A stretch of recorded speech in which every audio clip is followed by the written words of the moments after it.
Mais j'arrive pas tout seul. Faut toucher les boutons parce que sinon ça devient tout. Merci. C'est bon.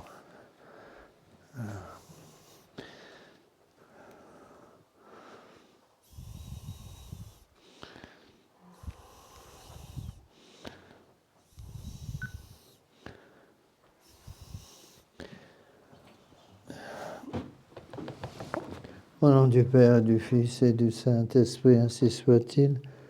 Venez, Esprit Saint, remplissez le cœur de vos fidèles et allumez en eux le feu de votre amour. Voyez votre Esprit, Seigneur, se faire une création nouvelle. Prions, ô Dieu, qui avez instruit le cœur de vos fidèles par la lumière du Saint-Esprit, donnez-nous par ce même Esprit de comprendre et d'aimer ce qui est bien, et de jouir sans cesse cette divine consolation pour le même Jésus-Christ notre Seigneur.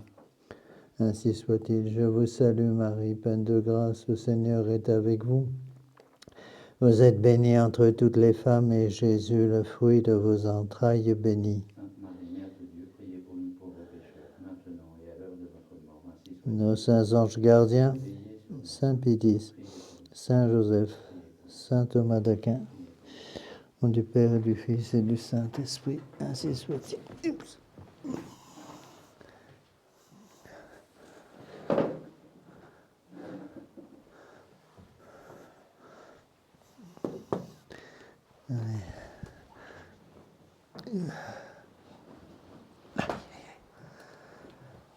Alors, avant que j'oublie, donc je vais être très occupé pendant le mois de juillet, même s'il n'y a pas de retraite, donc je ne pourrai pas refaire une conférence les mercredis avant le mercredi 29 juillet. Je m'excuse, mais je ne peux pas tout faire à la fois. Donc prochain cours, mercredi 29 juillet. Alors on va avancer dans cette magnifique encyclique du pape Léon XIII, donc du 29 juin 1896 sur l'unité de l'Église. Alors, je vais reprendre un petit peu les derniers passages clés pour raccrocher les wagons à la locomotive. Alors on avait déjà vu, je reprends les passages importants qu'on avait déjà vus la dernière fois. Pénétré à fond de ses principes et soucieux de son devoir, l'Église n'a jamais rien eu de plus à cœur, rien poursuivi avec plus d'effort que de conserver de la façon la plus parfaite l'intégrité de la foi. C'est pourquoi elle a regardé comme des rebelles déclarés et chassant loin d'elle tous ceux qui ne pensent pas comme elle sur n'importe quel point de sa doctrine. Encore une fois, la foi catholique, c'est tout ou rien. Ou on accepte tout, ou on refuse tout. Alors, je vous l'ai déjà expliqué bien souvent, mais il ne faut pas oublier ça. On ne peut pas être catholique à 95%. Si on rejette même un seul point de la doctrine de l'Église, on prétend que notre Seigneur Jésus-Christ s'est trompé sur un point, donc il n'est pas Dieu. Rien ne saurait être plus dangereux, dit le pape Léon XIII, que ces hérétiques qui, conservant en tout le reste l'intégrité de la doctrine, par un seul mot, comme par une goutte de venin, corrompent la pureté et la simplicité de la foi que nous avons reçue de la tradition dominicale puis apostolique. Quiconque se sépare le moins du monde de la doctrine enseignée par le magistère authentique, se sépare évidemment de l'Église. On a déjà vu tout ça. Autre point clé qu'on a vu la dernière fois, il est donc évident, d'après tout ce qui vient d'être dit, que Jésus-Christ a institué dans l'Église un magistère vivant, authentique et de plus perpétuel, qu'il a investi de sa propre autorité, revêtu de l'esprit de vérité, confirmé par des miracles, et il a voulu et très sévèrement ordonné que les enseignements doctrinaux de ce magistère fussent reçus comme les siens propres.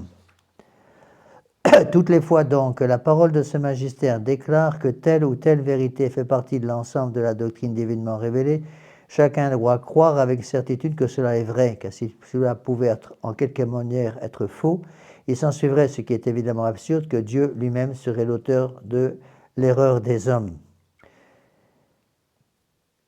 Dieu lui-même nous révèle ces vérités qui ne peut ni se tromper ni nous tromper. Si donc il y a un point qui a été évidemment révélé par Dieu et que nous refusons de le croire, nous ne croyons absolument rien de la foi divine. Car le jugement que porte saint Jacques au sujet des fautes dans l'ordre moral, il faut l'appliquer aux erreurs de pensée dans l'ordre de la foi. Quiconque se rend coupable en un seul point devient transgresseur de tous. On voit, c'est ce qui me frappe le plus, je vous l'ai déjà dit la dernière fois, je crois, ce qui me frappe le plus dans cette encyclique de Léon XIII, on sent qu'il répète, comme s'il se devinait qu'un jour, ces vérités seront niées à peu près partout. D'accord ? Pourquoi c'est nié? Parce que tout simplement, les gens n'arrivent plus à comprendre, à se mettre dans l'esprit qu'une vérité définie est protégée par l'indissolubilité pontificale, par l'infaillibilité pontificale, et lorsque c'est une chose d'infaillible, elle est infaillible pour tout le temps. Il n'y a même plus besoin de chercher d'un certain côté ou d'un autre, à adapter cette vérité au siècle dans lequel on vit. Ce n'est pas le siècle dans lequel on vit qui nous dirige, c'est l'Église catholique qui dirige le siècle dans lequel on vit. C'est-à-dire qu'il y a l'obligation pour le monde dans lequel on vit de s'adapter à notre Seigneur Jésus-Christ ou de crever. C'est le choix qu'on a. Hein. Vous qui, dans l'Évangile, croyez en ce qui vous plaît et refusez de croire en ce qui vous déplaît, vous croyez à vous-même beaucoup plus qu'à l'Évangile. On doit croire de foi, alors ça c'est le texte le plus important qu'on a vu la dernière fois, on doit croire de foi divine et authentique toutes les vérités qui sont contenues dans la parole de Dieu, écrites ou transmises par la tradition. Et que l'Église, soit par un jugement solennel, soit par son magistère ordinaire et universel, propose comme divinement révélé. Donc c'est clair et net que l'Église est infaillible, pas simplement dans le jugement solennel, c'est dans les textes ex cathedra du magistère extraordinaire, mais aussi dans le magistère ordinaire et universel. D'accord ? Alors, on continue donc toujours ce texte magnifique. Je vous rappelle qu'on est en 1896. Le texte n'a pas pris une ride. N'oubliez pas que celui qui a succédé à Léon XIII, c'est Saint Pie X. Hein ? Et Saint Pie X va se contenter de continuer le travail de Léon XIII. Alors, on reprend là où je m'en suis arrêté. L'unité de l'Église doit donc être considérée sous deux aspects. D'abord, dans la connexion mutuelle des membres de l'Église, ou la communication qui sont entre eux, et en second lieu, dans l'ordre qui relie tous les membres de l'Église en un seul chef. L'Église est comme une espèce de chaîne, si vous voulez, qui nous réunit à Saint-Pierre, et par Saint-Pierre nous réunit à notre Seigneur Jésus-Christ. Donc, dans l'esprit de l'Église, désobéir à Saint-Pierre, c'est désobéir à notre Seigneur Jésus-Christ. Désobéir à l'Église, c'est désobéir à notre Seigneur Jésus-Christ. Et désobéir aux successeurs de Saint-Pierre aujourd'hui, c'est désobéir à l'Église. Alors évidemment, le problème, c'est que maintenant, beaucoup de gens nous disent, mais alors, M. l'abbé, appliquez ce que vous venez de dire à Léon XIV. Attendez, justement, c'est là où il faut ne pas oublier que le rôle du pape n'est pas... La foi n'appartient pas au pape, l'Église n'appartient pas au pape. L'Église, c'est le corps mystique du Christ. Et donc, le rôle du pape, c'est de garder le dépôt de la foi. Il n'est pas propriétaire de la vérité de l'Église, il est défenseur de la vérité de l'Église. À partir du moment où quelqu'un qui se prétend pape utilise son pouvoir pour détruire la foi de l'Église, eh bien évidemment, il y a un problème. Et tout ce qui a été dit justement sur les papes, peut être dit de tous les papes jusqu'à Pie XII. Et à partir de Pie XII, on est bien obligé de voir qu'il y a un changement fondamental. Alors, autre partie importante, par où l'on peut comprendre que les hommes qui ne se séparent pas moins de l'unité de l'Église par le schisme ou par l'hérésie. Ça aussi, c'est un point très important. On a souvent tendance à faire une distinction entre le schisme et l'hérésie. C'est vrai que ce n'est pas exactement la même chose, mais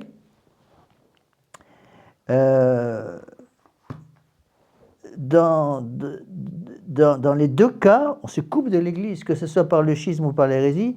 L'Église enseigne justement, on va voir ici avec le texte de Léon XIII, on va voir que l'Église condamne de la même façon le schisme ou l'hérésie. L'hérésie, on nie un dogme de la foi catholique, et par le schisme, on se sépare de l'Église. C'est la même chose, parce que dit le pape. On met cette différence entre l'hérésie et le schisme, que l'hérésie professe un dogme corrompu, un faux dogme donc. Le schisme, suite d'une dissension dans l'épiscopat, se sépare de l'Église. Je dis et je proteste. Ici, Saint Jean Chrysostome. Vous voyez, donc ce n'est pas l'enseignement personnel personnel du pape Léon XIII, c'est l'enseignement de l'Église, puisque Saint Jean Chrysostome, c'est quoi? C'est 3e, 4e siècle. Je proteste que diviser l'Église n'est pas un moindre mal que de tomber dans l'hérésie. Oui, donc on voit très bien que les pères de l'Église ne faisaient pas de distinction au niveau de la gravité, entre la gravité du schisme et la gravité de l'hérésie. En fait, il y a un lien entre les deux, à tel point que quelqu'un ne peut pas être schismatique pendant une certaine période de temps sans tomber dans l'hérésie. On le voit très bien avec par exemple, un exemple classique, c'est l'hérésie de l'anglicanisme. Au début, c'était qu'un schisme. Et après, le schisme avec Henri VIII qui s'est coupé de l'Église, ce schisme est devenu complètement hérétique. Et c'est pour ça que le pape Léon XIII a fini par déclarer que les ordinations sacerdotales conférées par les orthodoxes, les anglicans, pardon, je parle des anglicans là, à partir du moment où les anglicans sont restés trop longtemps dans le schisme, ils finissent par tomber dans l'hérésie, et donc les ordinations anglicanes sont absolument invalides. C'est l'enseignement du pape Léon XIII qui est protégé, encore une fois, par l'infaillibilité. Et ça, il faut bien... C'est pour ça que le fait que Léon XIV ait reçu officiellement la chefesse de l'Église anglicane, alors que c'est une laïque, c'est ahurissant. Donc je répète cette phrase de Saint Jean Chrysostome, je dis et je proteste que diviser l'Église n'est pas un moindre mal que de tomber dans l'hérésie. C'est pourquoi, si nulle hérésie ne peut être légitime, de la même façon, il n'est rien de plus grave que le sacrilège du schisme. Il n'y a point de nécessité légitime de rompre l'unité. Bon. Par contre, il y a actuellement une obligation pour tout catholique qui veut conserver la foi de bien comprendre qu'à partir du moment où on accepte la nouvelle doctrine issue de Vatican II, donc depuis Vatican II, 62-65 et tout ce qui a suivi après, à partir du moment où on accepte de mettre son doigt dans les hérésies de Vatican II, eh bien, immédiatement, on tombe dans le schisme et l'hérésie. C'est quoi les grandes hérésies de Vatican II? L'hérésie de Vatican II, c'est tout simplement résumé par les 3 mots liberté, égalité, fraternité, sauf que c'est passé dans l'Église moderne, et ça sera la liberté religieuse, l'écuménisme et la collégialité. Mais tout ça, ça mène complètement à l'hérésie.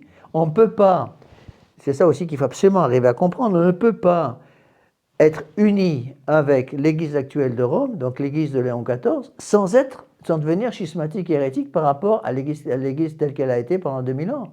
Vous voyez ? Et donc tous ceux qui essayent ça c'est fondamental à comprendre, tous ceux qui essayent d'être en union avec Léon XIV, mais qui en même temps essayent de conserver la foi catholique, sont écartelés, sont assis entre deux chaises littéralement, parce qu'on ne peut pas à la fois être en union avec le chef, le pape de l'Église de Vatican II, et en même temps être catholique. Pourquoi? Parce que si on est en union avec le pape de l'Église de Vatican II, on est en union avec toutes les erreurs professées par Vatican II depuis 62, 60, même ça a commencé avant. Vous voyez? Et à la base, qu'est-ce qu'il y a? Il faut bien comprendre, n'oubliez pas, c'est des choses que j'ai déjà expliquées plusieurs fois, mais il faut vraiment y revenir pour être sûr que ça rentre dans les intelligences de ceux qui m'écoutent sur Internet. À la base, ce sont les mêmes erreurs, toujours les mêmes, à savoir surtout la grâce est naturelle à l'homme, donc la grâce ne peut pas être perdue, donc le péché n'existe pas, puisque la grâce est incompatible avec le péché. Donc puisque la grâce est innée à l'homme, l'homme est naturellement en état de grâce, et bien donc il n'y a plus de péché. Vous voyez ? Et la deuxième chose aussi qui a complètement détruit l'Église de Vatican II, c'est le fait de la liberté de conscience. À partir du moment où on admet la liberté de conscience, ça veut dire que chacun peut juger sa propre vérité selon les critères de sa propre conscience et plus de la conscience divine. Donc c'est à chacun sa vérité, à chacun son église, à chacun n'importe quoi. Et du coup, tout s'écroule. Vous voyez, et pour moi, c'est très important de comprendre ces choses-là parce que beaucoup de gens m'ont posé la question dernièrement en me disant « Mais monsieur l'abbé, on est à quelques jours de la consécration pour la fraternité Saint-Pédis de 4 évêques. Est-ce que vous vous réjouissez de ça? Oui et non. C'est-à-dire qu'évidemment, ça va aider un petit peu, j'espère, la fraternité Saint-Pédis à devenir un peu plus ferme, mais en même temps, C'est une abomination parce qu'en même temps, ils reconnaissent qu'ils sont bien obligés pour conserver la foi catholique de faire 4 évêques, mais en même temps, ils veulent faire 4 évêques tout en restant dans le giron de l'Église de Vatican II. C'est la quadrature du cercle. Ils vont être, ils vont être coincés vraiment entre le marteau et l'enclume. Donc ça va devenir encore pire, pratiquement encore pire qu'avant, même si le fait qu'il consacre 4 évêques va durcir un petit peu les positions. Et ça, de ce côté-là, je pense que c'est une bonne chose, dans le sens que ça va faire fuir un certain nombre de rames, vont fuir le navire, comme on dit vulgairement. Vous voyez. Mais il faut bien comprendre ces choses-là. On ne peut pas séparer ces choses parce que justement, le schisme et l'hérésie sont unis. Je répète encore une troisième fois cette phrase qui me semble essentielle de Saint Jean Chrysostome. Diviser l'Église n'est pas un moindre mal que de tomber dans l'hérésie. C'est pourquoi, si nulle hérésie ne peut être légitime, de la même façon, il n'est rien de plus grave que le sacrilège du schisme. Il n'y a point de nécessité légitime de rompre l'unité. Le Saint Jean Chrysostome va jusqu'à utiliser le mot sacrilège, profanation d'une chose sacrée, profanation, la doctrine qui appartient à l'Église catholique. Quelle est donc, dit le pape Léon XIII, cette souveraine puissance à laquelle tous les chrétiens doivent obéir? De quelle nature est-elle? On ne peut le déterminer qu'en constatant et en connaissant bien quelle a été sur ce point la volonté du Christ. Assurément, le Christ est le roi éternel et éternellement, du haut du ciel, il continue à diriger et à protéger invisiblement son royaume. Et puisqu'il a voulu que ce royaume fût visible, il a dû désigner quelqu'un pour tenir sa place sur la terre après qu'il serait lui-même remonté au ciel. C'est pour ça que notre Seigneur a dit à Saint Pierre, « Je suis avec toi tous les jours ». Pas simplement lorsque tu parles ex cathedra, parce que ça, c'est encore une fois dans de nombreux esprits, surtout dans la fraternité Saint-Pédis, où le pape, le Saint-Esprit protège le pape que dans son magistère extraordinaire, lorsqu'il définit quelque chose en tant que pape, avec l'intention d'obliger toute l'Église sur la foi et les mœurs. C'est vrai que dans ce cas-là, Dieu engage la faillibilité de l'Église, protège de la faillibilité de l'Église, mais ce qu'il faut absolument comprendre, c'est que le Saint-Esprit est avec le pape, quand on a un vrai pape évidemment devant nous, tous les jours, pas simplement dans les cas de définition extraordinaire. Alors, autre paragraphe essentiel de l'encyclique, si quelqu'un dit le pape Léon XIII, que l'unique chef et l'unique pasteur est Jésus-Christ, qui est l'unique époux de l'Église unique, cette réponse n'est pas suffisante. Il est évident, en effet, que c'est Jésus-Christ lui-même qui opère les sacrements de l'Église. C'est lui qui baptise, c'est lui qui remet les péchés. Il est le véritable prêtre qui s'est offert sur l'autel de la croix, par la vertu duquel son corps est consacré tous les jours sur l'autel. Cependant, comme il ne devait pas rester avec tous les fidèles par sa présence corporelle, il a choisi des ministres par le moyen desquels il put dispenser aux fidèles les sacrements dont nous venons de parler, ainsi que nous l'avons dit plus haut. De la même façon, parce qu'il devait soustraire à l'Église sa présence corporelle, il a donc fallu qu'il désigne à quelqu'un pour prendre à sa place le soin de l'Église universelle. C'est pour ça qu'il a dit à Pierre, avant son ascension, « Paix, mes brebis », P-P-A-I-S. D'accord? Donc, c'est absolument fondamental à comprendre que, en soi, désobéir au pape, c'est la même chose que désobéir à l'Église. Désobéir au pape ou désobéir à l'Église, c'est la même chose que désobéir à notre Seigneur Jésus-Christ. Il n'y a pas de différence. Parce que notre Seigneur Jésus-Christ est le sang même de l'Église. C'était une remarque qui avait été faite par Sainte Jeanne d'Arc pendant son procès. On lui dit, mais vous prétendez obéir à Dieu, mais vous désobéissez à ses ministres. Elle a répondu que pour elle, les ministres et l'Église catholique et notre Seigneur Jésus-Christ, c'est tout un. Et elle avait parfaitement raison. Donc, à partir du moment où quelqu'un est ministre de l'Église, il a l'obligation, sous peine de péché grave, sous peine de devenir schismatique et hérétique, il a l'obligation de suivre ce que l'Église catholique a toujours enseigné. Donc à partir du moment où Léon XIV à Rome se coupe de ce que l'Église catholique a toujours fait, il tombe et dans le schisme et dans l'hérésie. Et donc il faut... J'aime pas du tout ce danger qui consiste à faire des distinctions entre le schisme et l'hérésie, parce qu'en fait les deux sont complètement liés. Donc, un hérétique est automatiquement schismatique, et un schismatique arrive au schisme. Vous voyez, on ne peut pas peut pas séparer, à mon avis, on ne peut pas séparer les deux choses. Ça arrive aussi, les gens me mettent sous le nez une photo de Léon XIV, en me disant, mais c'est qui pour vous ce monsieur? Je dis, c'est le pape de l'Église de Vatican II. Avant, vous reconnaissez comme pape de l'Église de Vatican II. L'Église de Vatican II, ce n'est pas l'Église catholique. Parce que si l'Église de Vatican II était l'Église catholique, je serais obligé de dire la nouvelle messe. Si l'Église de Vatican II était l'Église catholique, je serais obligé d'accepter la liberté, l'égalité, la fraternité dans l'Église, d'accepter la collégialité, la liberté de conscience et l'écuménisme, et donc me couper de ce que l'Église catholique a toujours enseigné pendant 20 siècles. C'est impossible. On ne peut pas à la fois suivre Léon XIV et les conséquences du Concile Vatican II, et à la fois, par exemple, reconnaître que le pape Pie IX est infaillible quand, en 1864, dans Quanta Cura, il dit que la liberté de conscience, une liberté de perdition et une insanité. On ne peut pas mettre les deux choses ensemble, c'est impossible, c'est la quadrature du cercle. On ne peut pas avoir un cercle qui est en même temps un carré.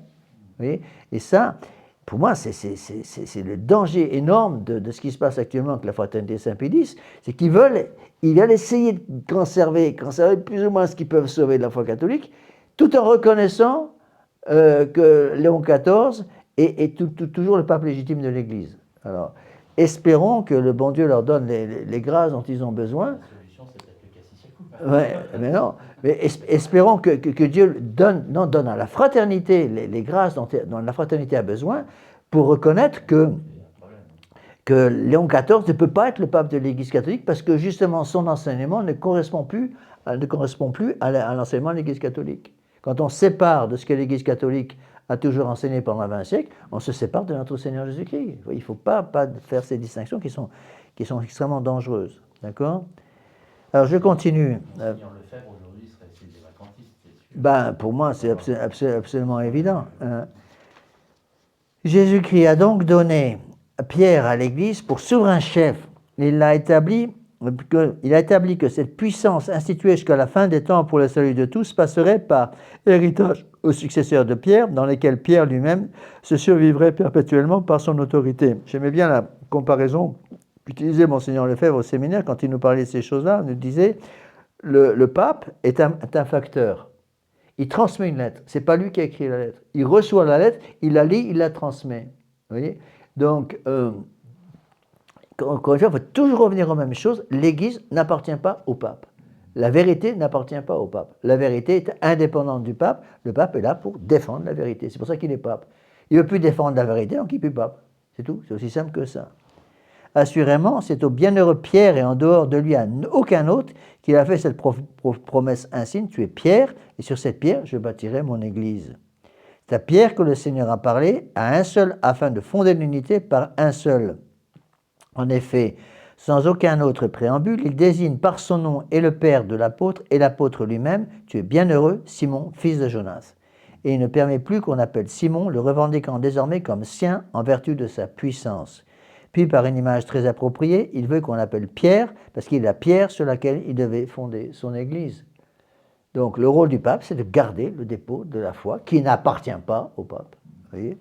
Le problème, c'est que maintenant, beaucoup de gens, même parfois dans les milieux catholiques, prétendent, aux milieux catholiques modernes, je dirais, qui ne sont plus catholiques, mais qui prétendent encore catholiques, ils sont persuadés maintenant que, bien sûr, notre Seigneur Jésus-Christ ne parle pas, mais que l'enseignement de l'Église doit s'adapter au monde moderne. Et là, c'est la fin de tout. Il faut revenir constamment, à mon avis, à la dernière proposition du syllabus. Dernière proposition du syllabus, c'est la proposition numéro 80. N'oubliez pas que le syllabus, c'est la deuxième partie de Quanta Cura. Quanta Cura syllabus, c'est 1864, Pie IX.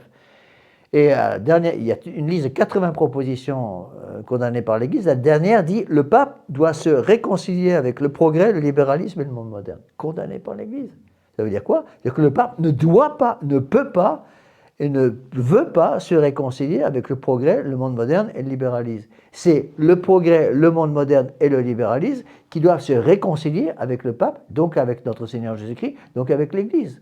Notre Seigneur Jésus-Christ, l'Église, le pape, c'est littéralement une seule et même chose.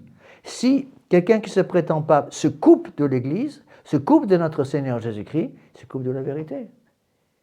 Et à ce moment-là, ipso facto, à cause de sa fonction même, quand il refuse de remplir la fonction pour laquelle il a été fait pape, il n'est plus pape. Il n'est plus pape. Or, comme il y a une protection, par protection de notre Seigneur Jésus-Christ sur la papauté, si un jour on constate qu'il n'est plus pape, c'est qu'il ne l'a jamais été, tout simplement. D'accord? C'est exactement ce qui se passe actuellement. Alors, d'après cet oracle, il est évident que, de par la volonté et l'ordre de Dieu, je ne me trompe pas dans mes pages là, l'Église est établie sur le bienheureux Pierre comme l'édifice sur son fondement. Or, la nature et la vertu propre du fondement, c'est de donner la cohésion à l'édifice, connexion intime de ses différentes parties. C'est encore d'être le lien nécessaire de la sécurité et de la solidité de l'œuvre tout entière. Si le fondement disparaît, tout l'édifice s'écroule. Pourquoi? Parce que si la maison est construite sur les fondations, si vous supprimez les fondations, c'est toute la maison qui s'écroule. D'accord? On ne peut pas séparer la maison de la fondation, des fondations. Le rôle de Pierre est donc de supporter l'Église et de maintenir en elle la collection, la solidité d'une cohésion indissoluble. Donc le rôle de Pierre, c'est de garder, en quelque sorte, les wagons sur les rails. Les rails, ce n'est pas lui qui les a placés. Ce n'est pas lui qui va décider où va le train. Notre Seigneur Jésus, le pape, c'est la locomotive qui suit les rails. La locomotive, elle n'est pas libre d'aller où elle veut. Elle ne peut pas dire, moi, maman, la direction prise par ces rails ne me plaît pas, je quitte les rails. C'est impossible. Physiquement parlant, une locomotive ne peut pas rouler autre part que sur des rails. Ben, les rails ont été placés par notre Seigneur Jésus-Christ. Le rôle du pape, ce n'est pas d'inventer un chemin nouveau, parce qu'il ne peut pas quitter ces rails. Il est sur les rails en tant que locomotive, derrière tous les wagons qui suivent. Les wagons, c'est l'Église tout entière, dans son ensemble. À partir du moment où la locomotive décide par elle-même de quitter les rails, ben elle s'arrête, ipso facto, parce qu'elle ne peut pas rouler autre part que sur des rails. D'accord? C'est ça qu'il faut, à mon avis, impérativement comprendre. Comment pourrait-il remplir un pareil rôle? Donc je reprends la phrase. Si le fondement disparaît, tout l'édifice s'écroule. Le rôle de Pierre, donc du pape, est donc de supporter l'Église, de maintenir en elle la collection, la solidité d'une cohésion indissoluble. Le pape est vicaire de notre Seigneur. Et c'est pour ça qu'il est pape. On peut pas, si on accepte Léon XIV comme pape, on serait obligé de conclure que le pape n'est pas vicaire du Christ. Vicaire, ça veut dire quoi? Ça veut dire qu'il est successeur de Saint-Pierre et représentant notre Seigneur Jésus-Christ. Il est gardien du dépôt de la foi. À partir du moment où je reconnais que Léon XIV est pape, à ce moment-là, je suis obligé d'en conclure que le dépôt de la foi a changé. C'est pas possible. On ne peut pas dire que le dépôt de la foi a changé et en même temps reconnaître que l'Église ne s'est pas trompée pendant 2000 ans. À partir du moment où je dis Léon XIV, je reconnais que Léon XIV a changé le dépôt de la foi, il ne garde plus le dépôt de la foi, ipso facto, la conclusion est unique, il n'est plus pape. Il n'est pas possible que quelqu'un qui a détruit le dépôt de la foi, qui se coupe volontairement du dépôt de la foi, il n'y a pas besoin d'être très malin pour voir que Léon XIV se coupe il n'est pas le seul, depuis la mort du pape Pie XII. Et c'est pour cela que dès qu'on voit, on le voit très bien déjà avec Jean XXIII, que Jean XXIII se coupe de l'enseignement de l'Église, du dépôt de la foi, il ne peut plus être pape, c'est impossible. Sinon, c'est tous les défis de l'Église qui s'écroulent, d'accord? Notre-Dame nous avait prévenu à la Salette. Oui, je sais bien, oui. Donc, comment pourrait-il donc, le pape, remplir un pareil rôle s'il n'avait la puissance de commander, de défendre et de juger en un mot, un pouvoir de juridiction propre et véritable? Pourquoi? Parce que n'oubliez pas que le pape a un pouvoir judiciaire, législatif, coercitif. Il a le pouvoir de faire les lois législatives, de juger selon les lois, pouvoir judiciaire, et d'obliger les gens à suivre ces lois, pouvoir coercitif. Mais tout ça dans le cadre de sa fonction papale. Il fait des lois, il juge selon les lois, il oblige les gens à suivre les lois pour aider les gens à suivre l'enseignement traditionnel de l'Église. Donc un pape n'a aucune autorité pour faire des lois, juger selon les lois, obliger les gens à suivre des lois qui s'écartent de la foi catholique. Vous voyez? Et c'est exactement ce qu'on voit aujourd'hui. Vous voyez? Et encore une fois, il faut faire attention parce qu'un argument qu'on entend tout le temps, j'ai entendu je ne sais pas combien de fois cet argument, gens qui nous disent « mais monsieur l'abbé, c'est très joli ce que vous dites, c'est vrai, mais comment se fait-il que vous êtes tout seul à dire ça. Alors, je ne suis pas tout seul. J'ai avec moi, encore une fois, et ça, il faut vraiment se mettre ça, parce que c'est un argument qu'on entend tout le temps de la part des fidèles, M. l'abbé, mais on a tout le monde contre nous. On n'a pas tout le monde contre nous. On a tout le monde avec nous. Ce que je dis tout le temps, on a 260 papes avec nous et 20 conciles écuméniques. C'est rien ça. On a 2000 ans d'église, on a 2000 ans de papes, on a 2000 ans de conciles avec nous.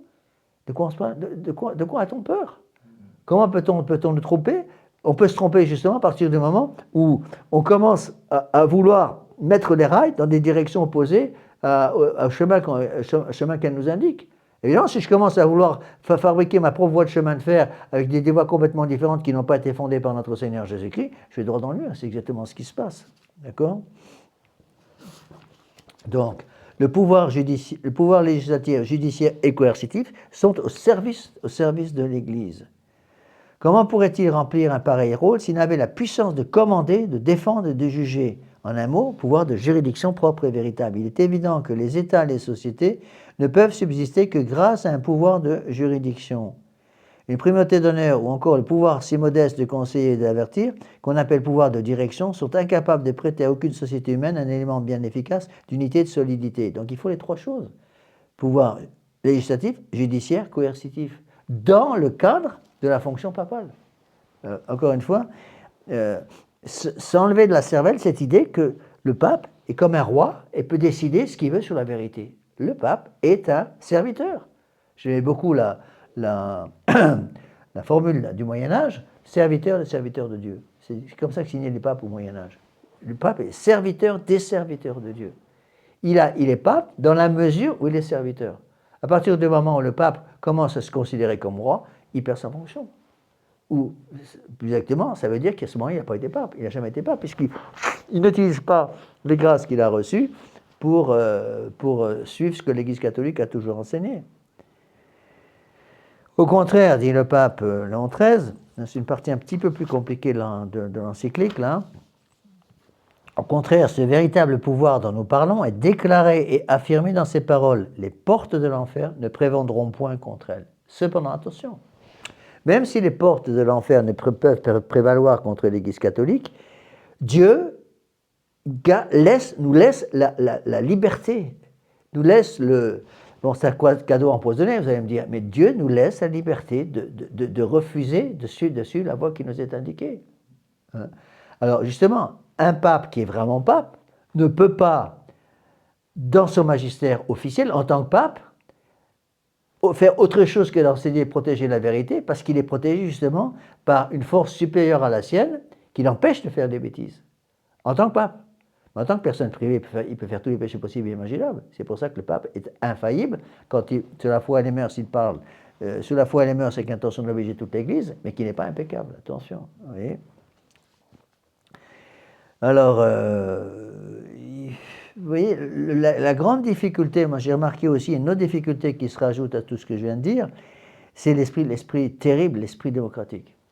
Où beaucoup de gens sont maintenant convaincus que la position célibacantiste ne peut pas être la vraie, parce que l'immense majorité des évêques, quasi-totalité des évêques, n'est pas d'accord avec ça. La quasi-totalité des évêques est d'accord avec Vatican II, donc on doit suivre Vatican II, même si ça me déplaît personnellement. Mais encore une fois, les évêques sont tenus de rester sur les rails. Si l'immense majorité des évêques, si la quasi-totalité des évêques et des soi-disant papes, depuis la mort du pape Pie XII, veulent faire une voie ferrée nouvelle, je dirais c'est leur problème. Mais à ce moment-là, c'est une nouvelle religion. Vous voyez, et il faut vraiment reconnaître que l'Église de Vatican II, c'est une nouvelle religion. Donc il y a vraiment deux églises, l'Église de Vatican II et l'Église catholique, qui sont incompatibles. On ne peut pas à la fois plaire à Dieu, au démon, ni ne peut servir de maître à la fois. Donc, on ne peut pas à la fois... C'est ça le drame pour moi de la fraternité sacerdotale saint-pédis. J'en souffre d'autant plus que j'en étais membre quand même pendant 35 ans, donc je sais un peu de quoi je parle. C'est le drame de la fraternité saint-pédis qui veut à la fois conserver la foi, mais en même temps toujours être sous l'autorité de quelqu'un qui agit contre la foi à longueur de journée. Vous voyez ? Alors... c'est sûr que il faut voir aussi qu'au temps de Monseigneur Lefebvre, les choses étaient n'était pas si clair que ça. Monseigneur Lefebvre a été formé de façon assez extraordinaire par le père Le Floch au séminaire français à Rome. Ils ont été formés, je dirais, presque formatés, on peut dire, dans l'obéissance au pape. Au temps de Pie XI, Monseigneur Lefebvre était séminariste, c'est au temps de Pie XI. Au temps de Pie XI, le pape, c'était la quatrième personne de la Sainte Trinité. Et d'un certain côté, c'est un peu vrai. Je dis bien d'un certain côté, évidemment, ne me faites pas dire que je n'ai pas dit. Mais le pape, c'est la continuation de la Sainte Trinité. Le pape ne peut pas se tromper. Et ils ont été formés là-dedans, formés par le père Le Floch. Et en suivant d'ailleurs l'esprit qui avait été infusé dans l'Église par le pape Pie IX, qui en 1870 avait justement rajouté, pour contenir les erreurs modernes, avait rajouté le dogme de l'infaillibilité pontificale, pour rassurer les gens en disant attention, lorsque le pape parle sur la foi et les mœurs, c'est une intention obligée de toute l'Église, en continuant ce qui a toujours été fait dans l'Église, c'est Dieu qui parle, donc ne vous inquiétez pas. Et d'un seul coup, il a fallu qu'ils se rendent compte qu'on leur demandait de faire le contraire de ce qui avait été enseigné dans l'Église pendant 20 siècles. Et dans l'esprit de ces gens-là, c'est pour ça qu'il faut faire un petit peu attention. On va dire, Monseigneur Lefebvre est un libéral. Attendez, qu'est-ce qu'on aurait fait, nous, à sa place? Pour situer les choses dans le contexte. Et il faut remettre les choses dans le contexte. Bien sûr que Monseigneur Lefebvre, moi j'aurais souhaité que Monseigneur Lefebvre ait pris la position célébérantiste, ça serait bien plus clair. Mais il faut voir, à l'époque, c'était quand même pas si évident que ça. Vous voyez? Il y a toujours l'espoir d'avoir un pape qui revienne et qui remette de l'ordre dans l'Église. C'est même actuellement un problème énorme, parce que les gens me disent, vous savez combien de temps ça va durer? Moi, j'en sais strictement rien. Combien de temps ça va durer? Quelle est la solution? La solution, c'est pas moi qui l'ai entre les mains, il n'y a que le bon Dieu qui peut régler tout ça. Quand va-t-il le régler? Comment va-t-il le régler? J'en sais rien. Mais ce qui est sûr et certain, c'est qu'il donne à chacun d'entre nous les grâces dont nous avons besoin pour conserver la foi, envers et contre tout. Donc, alors, j'ai fini ça. Au contraire, ce véritable pouvoir dont nous parlons est déclaré et affirmé dans ces paroles, les portes de l'enfer ne prévaudront point contre elles. Qu'est-ce à dire contre elles? Est-ce contre la pierre sur laquelle le Christ a bâti l'Église? Est-ce contre l'Église? La phrase reste ambiguë. C'est pour signifier que la pierre et l'Église ne sont qu'une seule et même chose? Oui, c'est là, je crois, la vérité. Car les portes de l'enfer ne prévaudront point ni contre la pierre sur laquelle le Christ a bâti l'Église, ni contre l'Église elle-même. Donc la pierre, c'est à la fois le Christ et l'Église. Là, c'est un texte d'Origène. C'est une chose qui me frappe aussi dans cette encyclique, c'est les références constantes au Père de l'Église. Tout le temps, pratiquement, on peut presque dire que cette encyclique, c'est Satis Cognitum, donc de 1896, c'est un condensé des Pères de l'Église. Les Pères de l'Église cités les uns après les autres, pratiquement de façon ininterrompue, avec un peu de phrases entre les deux de Léon XIII pour unir tout ça, mais c'est littéralement une encyclique écrite par les Pères de l'Église. D'accord? Les portes de l'enfer ne prévaudront point, ni contre la pierre sur laquelle le Christ a bâti son Église, ni contre l'Église elle-même. Et c'est ça, le drame aujourd'hui, c'est qu'on est obligé de faire une distinction entre Rome et l'Église. Avant, cette distinction ne pouvait pas se faire. C'était impensable. Pour cela que lorsque, en 1846, je crois que c'est 46, lorsque la Sainte Vierge a dit à la Salette, Rome perdra la foi et deviendra le siège de l'Antéchrist, à l'époque, mais c'était impensable. Comment la Sainte Vierge peut-elle avoir dit ça? Maintenant, on commence à comprendre. N'oublions pas que ces textes prophétiques, parce qu'en fait, le message de la Salette, c'est un message prophétique. Hein. C'est Rome perdra. C'est pas Rome perd la foi. C'est pas Rome a perdu la foi, c'est Rome perdra, futur. Donc c'est un texte prophétique. Rome perdra un jour la foi, elle deviendra le siège de l'Antéchrist. C'est oui, c'est inconcevable, incompréhensible pour nous. Et c'est pourtant exactement ce qui s'est passé. Justement, ce qu'il faut comprendre, c'est que c'est pas l'Église perdra la foi et deviendra le siège de l'Antéchrist, parce que l'Église en tant que divine ne peut pas perdre la foi. C'est l'Église la fausse Église qui se prétend Église perdra la foi et deviendra le siège de l'Antéchrist. Parce qu'à partir du moment où l'Église devient siège de l'Antéchrist, elle n'est plus Église du Christ, du bon sens élémentaire. Vous voyez, donc, c'est pour cela qu'il y a eu tellement d'opposition au message de la Salette au début, parce que les investigateurs, les évêques qui faisaient les investigations, les enquêtes, disaient mais c'est pas possible qu'elle ait dit une chose pareille. Bon. Et quand il demandait, posait des questions à Mélanie Calva et Maximin Giraud, les deux petits-enfants qui ont vu la Sainte Vierge, il répondait toujours la même chose. Je ne sais pas pourquoi elle dit ça, mais c'est ce qu'elle a dit. Et actuellement, on comprend. Vous voyez, mais c'est, je dirais, presque une phrase un peu dangereuse. Une phrase un peu dangereuse, et elle peut être comprise de travers. Parce que si on comprend la phrase de travers, ça veut dire que l'Église de Dieu peut perdre la foi, perdra la foi, deviendra le siège de l'Antéchrist. C'est impossible. L'Église de Dieu ne peut pas perdre la foi. C'est donc une fausse Église qui va vouloir prendre la place de la véritable Église et prétendre être la véritable Église et qui va donc perdre la foi et devenir le siège de l'Antéchrist. Et le troisième message de Fatima aussi va être donné. Eh bien oui, mais ça c'est pareil, d'accord. Donc attention à ça. Voici donc la portée de cette divine parole, dit le pape Léon XIII. L'Église appuyée sur Pierre, quelle que soit la violence, quelle que soit l'habileté que déploient ses ennemis visibles et invisibles, ne pourra jamais succomber ni défaillir en quoi que ce soit. C'est impossible parce qu'elle est divine. L'Église étant l'édifice de Christ, lequel a sagement bâti sa maison sur la pierre, ne peut être soumise aux portes de l'enfer. Celles-ci peuvent prévaloir contre quiconque se trouvera en dehors de la pierre, en dehors de l'Église, mais elles sont impuissantes contre elle. Encore une fois, un grand docteur de l'Église, Origène, un grand père de l'Église, Origène. Si Dieu a confié son Église à Pierre, c'est donc afin que ce soutien invisible la conserva toujours dans toute son intégrité. Il l'a donc investi de l'autorité nécessaire, car pour soutenir réellement et efficacement une société humaine, le droit de commander est indispensable. À celui qui la soutient, Jésus a ajouté encore « Et je te donnerai les clés du royaume des cieux ». Il est donc clair qu'il continue à parler de l'Église, de cette Église qu'il vient d'appeler sienne, et qu'il a déclaré vouloir bâtir sur Pierre comme sur son fondement. Donc dès que je me coupe de ce que l'Église catholique a toujours fait, je me coupe de notre Seigneur Jésus-Christ. Se coupant de notre Seigneur Jésus-Christ, cette Église devient le siège de l'Antéchrist. Parce qu'on ne peut pas à la fois suivre notre Seigneur Jésus-Christ et l'Antéchrist, c'est pas possible. C'est l'un ou l'autre. Nul ne peut servir de maître à la fois. C'est la grande méditation clé de deuxième partie des exercices de Saint-Ignace, des deux étendards. C'est l'un ou l'autre. On ne peut pas être au milieu. C'est absolument impossible. Alors on continue dans ces textes de Léon XIII. L'Église offre en effet l'image non seulement d'un édifice, mais d'un royaume. Notre Seigneur Jésus-Christ est roi. Au reste, nul n'ignore que les clés sont l'insigne ordinaire de l'autorité. Rappelez-vous la phrase de Saint Dismas à notre Seigneur Jésus-Christ, « Seigneur, souvenez-vous de moi quand je serai dans votre royaume. » Notre Seigneur Jésus-Christ est roi. Ainsi, quand Jésus promet de donner à Pierre les clés du royaume des cieux, il promet de lui donner le pouvoir et l'autorité sur l'Église. Mais encore une fois, pouvoir, il donne en quelque sorte le pouvoir et l'autorité au pape de conduire la locomotive. Il faut vraiment voir ça comme ça. Je pense que c'est une bonne comparaison. Une locomotive est obligée de suivre des rails.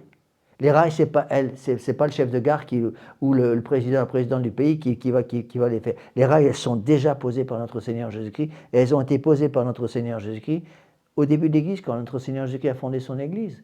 Et donc, le pouvoir du pape s'arrête à la conduite de la locomotive. Et quand il conduit la locomotive, tous les wagons derrière suivent.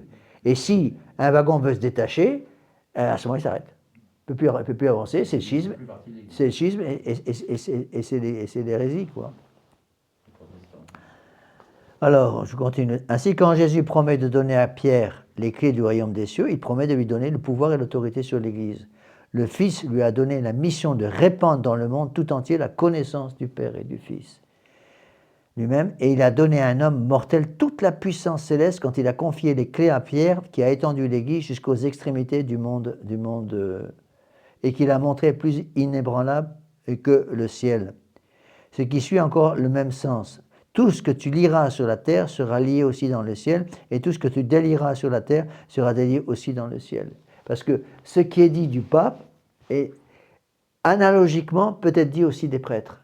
C'est-à-dire que, de même que le pape a le devoir de conduire la locomotive, le prêtre a un sous-pouvoir en quelque sorte qui lui est donné par l'Église de conduire la locomotive dans l'endroit où il est. Bon, il n'est pas sur une grande ligne, il est sur un petit tortillard de campagne, il a sa petite paroisse, il a son petit groupe, et il doit vérifier simplement que les wagons sont bien accrochés à la locomotive. En gros, c'est ça. Le rôle du curé, c'est de vérifier que tous les wagons sont accrochés à la locomotive, et qu'on suit. Et la locomotive, encore une fois, c'est pas lui qui la dirige, il se contente de la conduire sous l'autorité du chef de gare, sous l'autorité du chef de l'Église universelle. D'accord ? Donc ce texte que je viens de vous lire est un texte de Saint Jean Chrysostome, encore un père de l'Église. C'est toujours le même sens. Tout ce que tu liras sur la terre sera lié aussi dans le ciel. Tout ce que tu délieras sur la terre sera délié aussi dans le ciel. Ceci montre bien que lorsqu'un prêtre, un évêque, encore plus le pape, pardonne les péchés, c'est Dieu qui pardonne. Attention. Quand le prêtre ou un évêque, ou encore plus le pape, prononce les paroles de la consécration, notre Seigneur Jésus-Christ obéit au prêtre, à l'évêque ou au pape, parce que le prêtre, l'évêque ou le pape sont partie intégrante de la tête de l'Église. D'accord ? La direction de l'Église. Cette expression figurée liée, déliée désigne donc le pouvoir d'établir des lois et aussi celui de juger, de punir. Oui, il répète encore une fois les mêmes choses.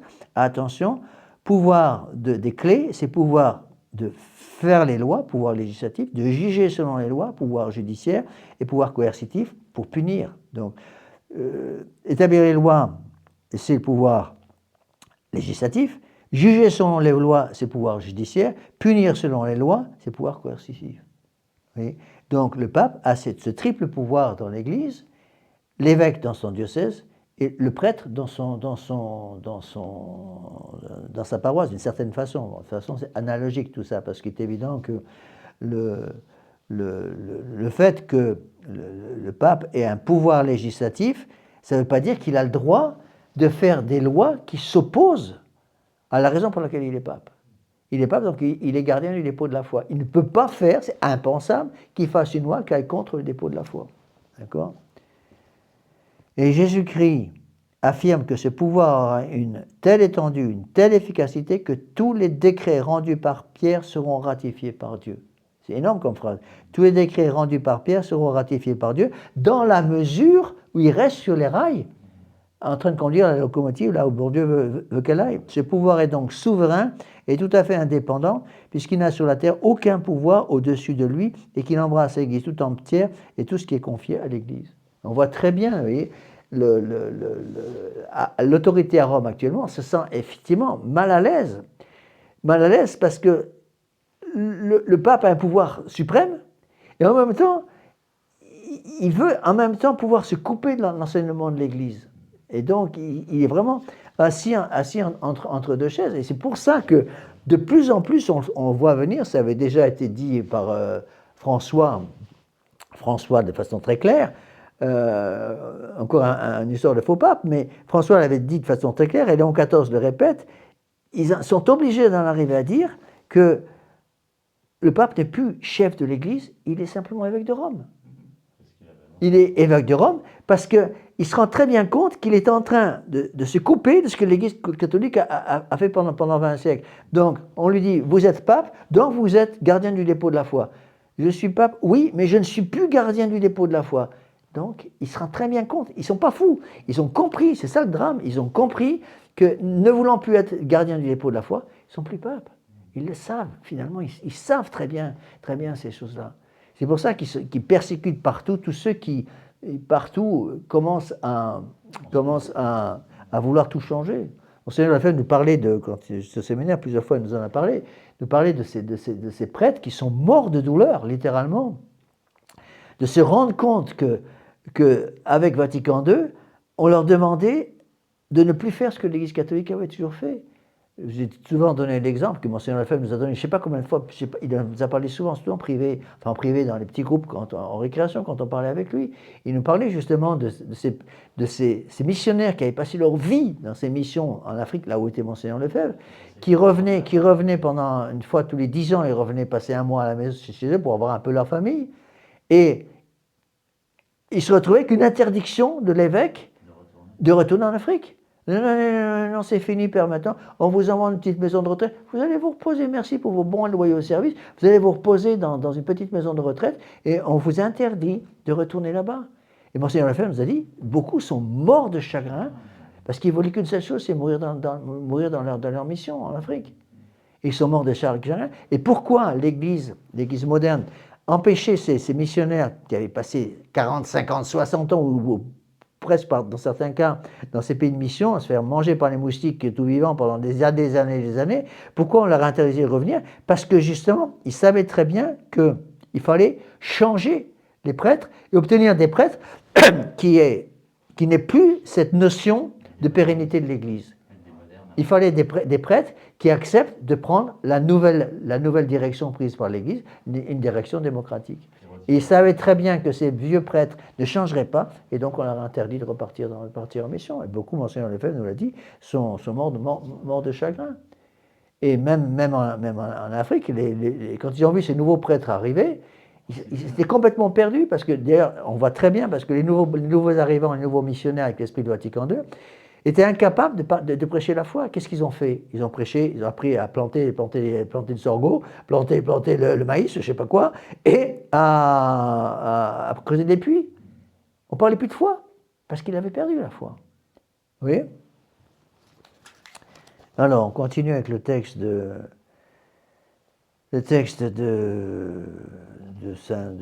Léon XIII.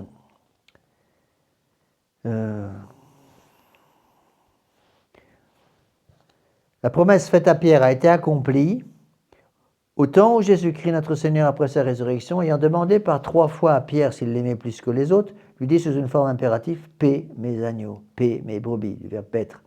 C'est-à-dire que tous ceux qui doivent être un jour dans sa bergerie, il les remet à Pierre comme à leur vrai pasteur. Le rôle de Pierre, c'est de monter les gens vers le paradis. Si le Seigneur interroge, ce n'est pas qu'il doute, il ne veut pas s'instruire, mais instruire au contraire celui que sur le point de remonter au ciel et nous laisser comme le vicaire de son amour. Et parce que seul entre tous, Pierre professe cet amour, il est mis à la tête de tous les autres, à la tête des plus parfaits pour les gouverner, étant plus parfait lui-même, saint Ambroise.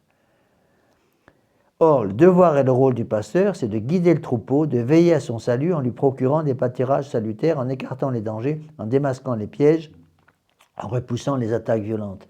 Bref, en exerçant l'autorité du gouvernement. Donc, puisque Pierre a été proposé comme pasteur au troupeau des fidèles, il a reçu le pouvoir de gouverner tous les hommes pour le salut duquel Jésus-Christ a répandu son sang. Pourquoi a-t-il versé son sang? Pour racheter ses brebis qu'il a confiées à Pierre et à ses successeurs. C'est un texte de Saint Jean Chrysostome. Vous voyez, c'est pratiquement que des citations des pères. Il y a Saint Ambroise, Saint Augustin, ici Saint Jean Chrysostome. Et pratiquement, c'est ce qui me frappe. Il y a souvent dans les encycliques pontificales, il y a des citations des pères. Mais c'est la première fois que je vois une encyclique où il y en a tant. Pratiquement, il serait intéressant de voir sur le nombre de paragraphes, sur le nombre de mots de l'encyclique, quel est le pourcentage des mots qui viennent des pères de l'Église. Mais à vue de nez, il y a au moins 80%, 70 à 80% du texte qui est purement et simplement qui est une citation des pères de l'Église. Vous voyez, pour bien montrer que les pères, on se contente de suivre ce que les pères ont fait. Vous voyez, et on voit très bien, ça explique le fait que dans l'Église moderne, ils ne peuvent plus se référer aux pères de l'Église. Ils n'en parlent plus du tout. Parce que pour eux, c'est une cassure complète. Avant, les papes, quand ils parlaient, disaient toujours la même chose. Comme nos prédécesseurs ont enseigné, moi aussi j'enseigne, reprends l'enseignement des anciens. Donc comme tous les conciles ont enseigné pendant 2000 ans, le concile Vatican I, par exemple, se contente de reprendre les mêmes enseignements. Aujourd'hui, ils sont obligés de faire une séparation. Comme le Concile Vatican II a enseigné, nous aussi, nous continuons l'esprit du Concile Vatican II. Jamais, vous entendrez Léon XIV citer par exemple le Concile Vatican I ou le Concile de Trente. Jamais, pratiquement jamais. Je suis persuadé qu'il n'a jamais cité le Concile Vatican I. Parce qu'ils sont obligés de reconnaître qu'avec Vatican II, c'est un seuil, en quelque sorte, de quelque chose de complètement nouveau. D'accord? Alors, pour acheter ses brebis qu'il a confiées à Pierre et à ses successeurs, Donc, Dieu, notre Seigneur, a versé son sang. Et parce qu'il est nécessaire que tous les chrétiens soient liés entre eux par une communauté de foi immuable, c'est pour cela que par la vertu de ses prières, Jésus-Christ, notre Seigneur, a obtenu à Pierre que dans l'exercice de son pouvoir, sa foi ne défaillit jamais. J'ai prié pour toi afin que ta foi ne défaille point. Ça veut dire, le démon a essayé de te harceler, mais j'ai prié pour toi pour que ta foi ne défaille point contre les attaques du démon. Il a ordonné en outre toutes les fois que les circonstances le demanderaient de communiquer lui-même à ses frères la lumière et l'énergie de son âme. Confirme tes frères. Garde le dépôt de la foi. C'est la phrase, faites ceci en mémoire de moi. Celui donc qu'il avait désigné comme le fondement de l'Église, il veut qu'il soit la colonne de la foi, puisque de sa propre autorité, il lui donnait le royaume. Ne pouvait-il pas affirmer sa foi, d'autant que, en l'appelant Pierre, il le désignait comme le fondement qu'il devait affirmer en l'Église, Saint Ambroise. Vous voyez, c'est ça pour moi le crime abominable de Vatican II. C'est d'avoir volontairement sorti la locomotive des rails qui avait été placée là par notre Seigneur Jésus-Christ. D'où de là vient que certains noms qui désignent de très grandes choses et qui appartiennent en propre à Jésus-Christ en vertu de sa puissance, Jésus lui-même a voulu les rendre communs à lui et à Pierre par participation. L'Église, c'est la continuation de notre Seigneur Jésus-Christ sur la terre. L'autorité de Pierre, c'est la continuation de l'autorité de notre Seigneur Jésus-Christ. Et le pape actuel devrait être, dans son magistère, dans son ministère, dans son gouvernement, la continuation du magistère, du ministère et du gouvernement de Saint-Pierre. C'est ce qu'on appelle l'apostolicité dogmatique, pas simplement physique, mais dogmatique de l'Église. J'ai expliqué tout ça. Alors, on continue. Ainsi, lui qui est la pierre, l'angle sur laquelle tout l'édifice construit s'élève comme un temple sacré dans le Seigneur. Il a établi Pierre comme la pierre sur laquelle devait être appuyée son Église. Quand Jésus lui dit « tu es la pierre », cette parole lui confère un beau titre de noblesse. Et pourtant, il est la pierre, non pas comme le Christ est la pierre, mais comme Pierre peut être la pierre, car le Christ est essentiellement la pierre inébranlable. Et c'est par elle que Pierre est la pierre. Pierre, P majuscule, donc le premier pape, est la pierre. Car Jésus communique ses dignités sans s'appauvrir. Il est le prêtre, il fait les prêtres, il est la pierre, il fait de son apôtre la pierre. Encore des textes de saint Ambroise là. Vous voyez, on voit à quel point le pape fait attention justement de reprendre tout ce que l'Église catholique a enseigné pendant si longtemps. Encore d'autres images reprises par le pape Léon XIII. Il est encore le roi de l'Église. Pas seulement la pierre, il est le roi, qui possède la clé de David. Il ferme et personne ne peut ouvrir, il ouvre et personne ne peut fermer. Ça, c'est des citations de la liturgie d'avant la fête de Noël. Or, en donnant les clés à Pierre, il le déclare le chef de la société chrétienne. Il est encore le pasteur suprême qui s'appelle lui-même le bon pasteur. Et il a établi Pierre comme pasteur de ses agneaux et de ses brebis. C'est pourquoi, Saint Jean Chrysostome, cité ici, il est le principal entre les apôtres. Il était comme la bouche des autres disciples et la tête du corps apostolique. Jésus lui montrant qu'il doit désormais avoir confiance parce que toute trace de son reniement est effacée, lui confie le gouvernement de ses frères. Et il lui dit, si tu m'aimes, sois le chef de tes frères. Enfin, celui qui confirme en toute bonne œuvre et en toute bonne parole, c'est lui qui commande à Pierre de confirmer ses frères. Donc le rôle du pape, garder le dépôt de la foi. Vérifier que les fidèles dont il a la charge gardent le dépôt de la foi. Après une autre citation d'un autre père de l'Église, toujours pareil, c'est que des citations des pères. Saint Léon le Grand a donc bien raison de dire, du sein du monde tout entier, Pierre seul est élu pour être mis à la tête de toutes les nations appelées, de tous les apôtres, de tous les pères de l'Église, de telle sorte que, bien qu'il y ait dans le peuple de Dieu beaucoup de pasteurs, cependant Pierre régit proprement tous ceux qui sont principalement régis par le Christ. Et c'est là, ça nous aide à comprendre la gravité justement du schisme, parce que, prenez par exemple le schisme, parce que c'en est un du gallicanisme. L'Église de France veut devenir indépendante de l'Église de Rome. En devenant indépendante de l'Église de Rome, en voulant devenir indépendante de l'Église de Rome, l'Église gallicane devient indépendante de l'Église de Dieu, et donc devient indépendante de notre Seigneur Jésus-Christ. C'est pareil avec les États-Unis, avec l'américanisme. Ils voulaient une Église américaine indépendante de l'Église de Rome. En devenant Église américaine indépendante de l'Église de Rome, cette Église devient immédiatement indépendante de l'Église de Dieu. Donc se coupe de ce que notre Seigneur Jésus-Christ a toujours fait et sort de l'Église. Donc on commence par le schisme, on finit par l'hérésie. Et on peut pas, je pense qu'on peut même aller jusqu'à dire, il n'est pas possible qu'on reste dans le schisme pendant longtemps sans tomber dans l'hérésie. C'est pour ça qu'il faut faire un petit peu attention. Trop souvent, on entend les gens nous dire, vous savez, le schisme, c'est quand même moins grave que les hérésies. Mais on y arrive tout droit, on prend un chemin qui mène à l'hérésie. D'accord ? Autre citation, il finit la citation de Saint Léon le Grand, tout de suite, il reprend un autre père de l'Église, Saint Grégoire le Grand, qui écrit à l'empereur Maurice Auguste, pour tous ceux qui connaissent l'Évangile, il est évident que par la parole du Seigneur, le soin de toute Église a été confié au saint apôtre Pierre, chef de tous les apôtres. Il a reçu les clés du royaume du ciel, la puissance de lier et de délier lui est attribuée, et le soin de gouvernement de toute l'Église lui est confié. Donc il n'a pas seulement les clés du royaume, il a la puissance de lier et de délier, ça c'est toute l'autorité du pape, et le gouvernement de toute l'Église. Le rôle, garder le dépôt de la foi, garder la locomotive, encore une fois, pour reprendre la même image, garder la locomotive sur les rails. Plus directement, puisqu'il ne peut pas sortir la locomotive des rails, vérifier que la locomotive continue d'avancer. Le rôle du pape, c'est de faire avancer la locomotive. D'accord ? Toute autorité faisant partie de la constitution et de l'organisation de l'Église, comme son élément principal, puisqu'elle est le principe de l'unité, le fondement de la sécurité et de la durée perpétuelle, il s'ensuit qu'elle ne pouvait en aucune façon disparaître. Donc cette autorité ne pouvait en aucune façon disparaître avec le bienheureux Pierre, mais qu'elle devait nécessairement passer à ses successeurs et à l'autre.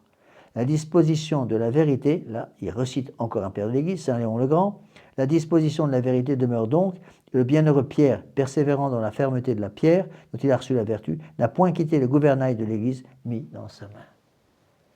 Donc, on a le pape a gouvernail de l'Église avec obligation de suivre une boussole qui lui indique la direction à suivre. Il ne peut pas choisir son itinéraire. Le pape ne peut pas choisir l'itinéraire par lequel il va faire passer le bateau. Le bateau, c'est l'Église. Et la boussole, il y a une boussole, il doit suivre, c'est calqué sur la boussole pour suivre l'itinéraire qui lui est indiqué par le bon Dieu. Garder le cap. Voilà, exactement, garder le cap. Alors, où est-ce que j'en suis là ?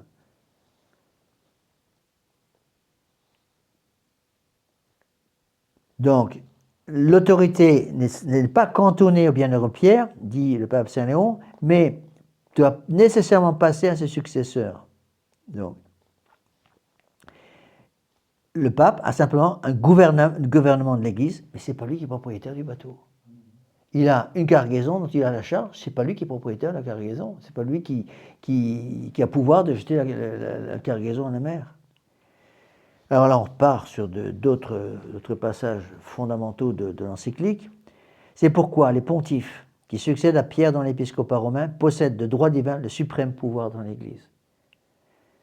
Alors encore une phrase essentielle de l'encyclique. Nous définissons que le Saint-Siège apostolique et le pontife romain possèdent la primauté sur le monde entier, que le pontife romain est le successeur du bienheureux Pierre, prince des apôtres, et qu'il est le véritable vicaire de Jésus-Christ, le chef de toute l'Église, le Père et le docteur de tous les chrétiens, et qu'à lui, dans la personne du bienheureux Pierre, a été donné par notre Seigneur Jésus-Christ le plein pouvoir de paître, de régir, de gouverner l'Église universelle.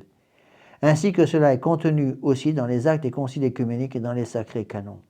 L'Église romaine, par la disposition du Seigneur, possède donc le principat de la puissance ordinaire sur toutes les autres Églises, en sa qualité de mère et de maîtresse de tous les fidèles du Christ.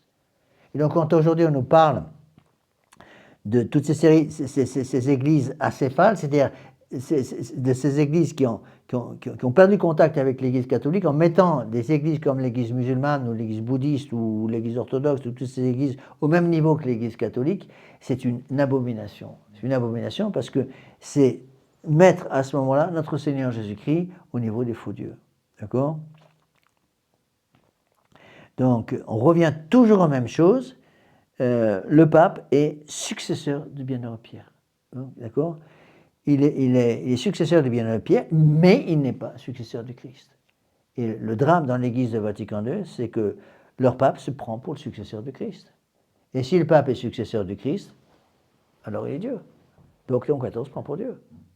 Ça, c'est pas rien. C'est de l'apostasie pure et simple, c'est de l'idolâtrie, c'est tout ce que vous voulez. C'est un sacrilège épouvantable pour un homme de se prendre pour bon Dieu. Il y a Lucifer qui a essayé de faire le coup, c'est très mal terminé pour lui, mais c'est exactement ce qui se passe actuellement. On va droit dans le mur, et déjà depuis un certain temps, on va droit dans le mur depuis déjà longtemps, parce que justement, en face de nous, on a des gens à Rome qui se prennent pour le bon Dieu. Qui se prennent pour le bon Dieu. Vous voyez ? Et là, c'est là où on voit que la vertu absolument fondamentale du catholique, c'est la vertu d'obéissance à Dieu.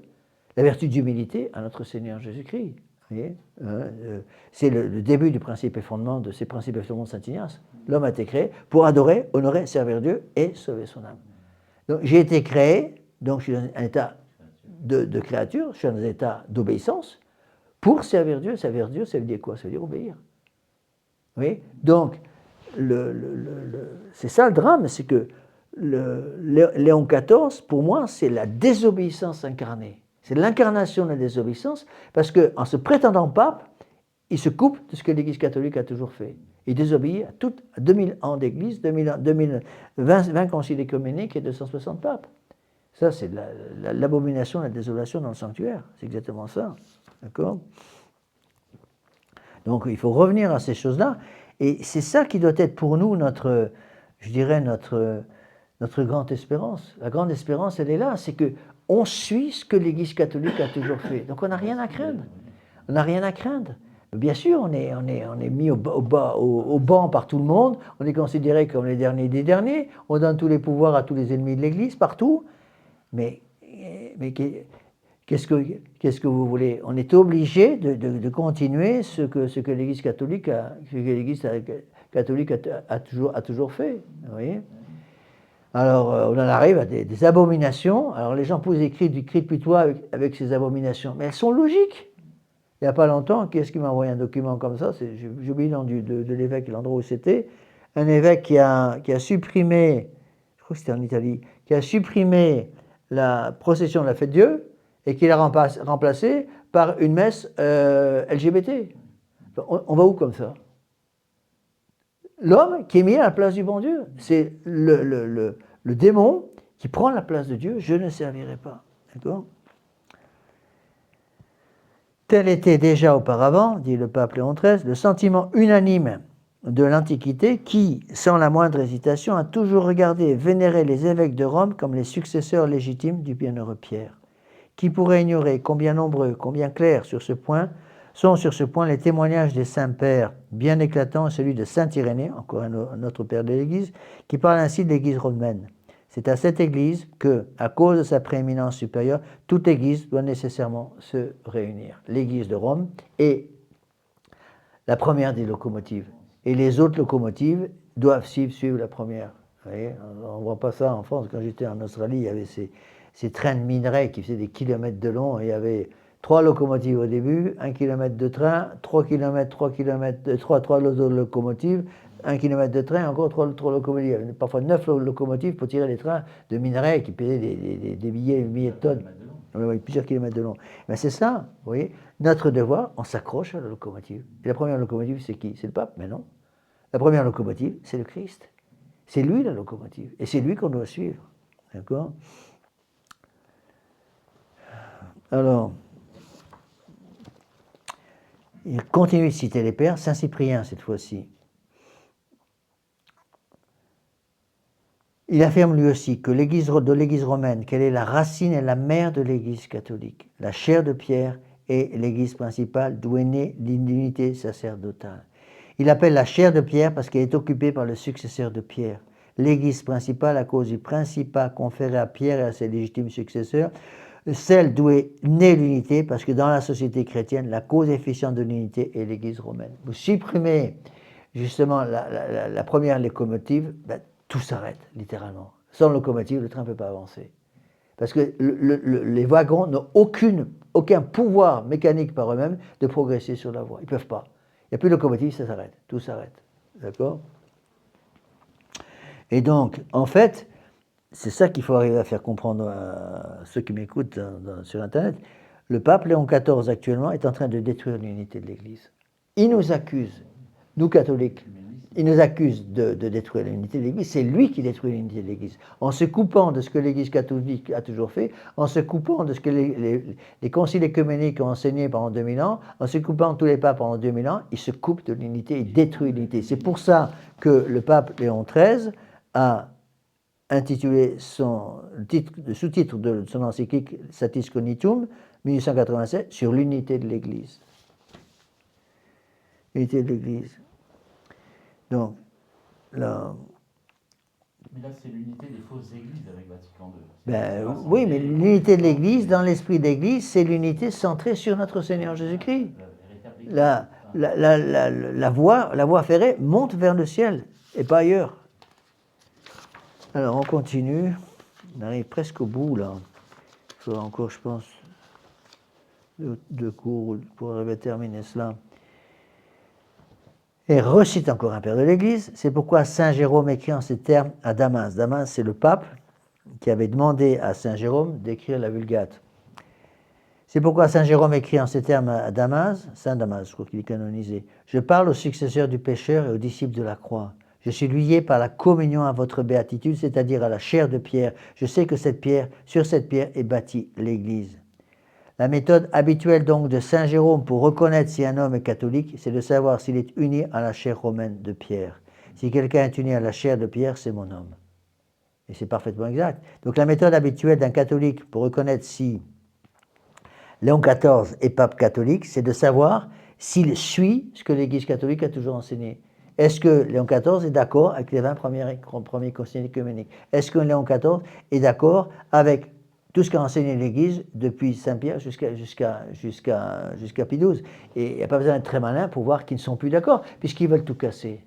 Ils veulent absolument changer les choses. Maintenant, ils sont en train de préparer Vatican III. L'Église ecclésiale, la communauté ecclésiale d'aujourd'hui, c'est Vatican III, c'est rien d'autre chose. D'accord? Oui, alors ça laisse un peu rêveur. Rappelez-vous, oui, même si en face de nous, on a des gens qui veulent tout détruire, il faut s'accrocher à ce que l'Église catholique a toujours enseigné. C'est Saint François Xavier, rappelez-vous cet exemple qui est très beau, Saint François Xavier qui donne 3 signes pour vérifier l'apostolicité des envoyés de Rome. Il prévient, lorsqu'il a commencé à prêcher, je vous l'ai déjà dit ça, mais il faut revenir là-dessus, quand il a commencé à prêcher l'Évangile en Chine et au Japon, il leur a dit, un jour, vous allez devoir rester pendant des siècles et des siècles sans prêtre, et un jour les prêtres viendront. Vérifiez les 3 choses. Est-ce que vous êtes avec l'homme en blanc, justement, le pape? Est-ce que vous avez une dévotion pour notre Sainte Vierge Marie, la dévotion mariale? Et est-ce que vous êtes marié, pour bien vérifier qu'il n'était pas protestant?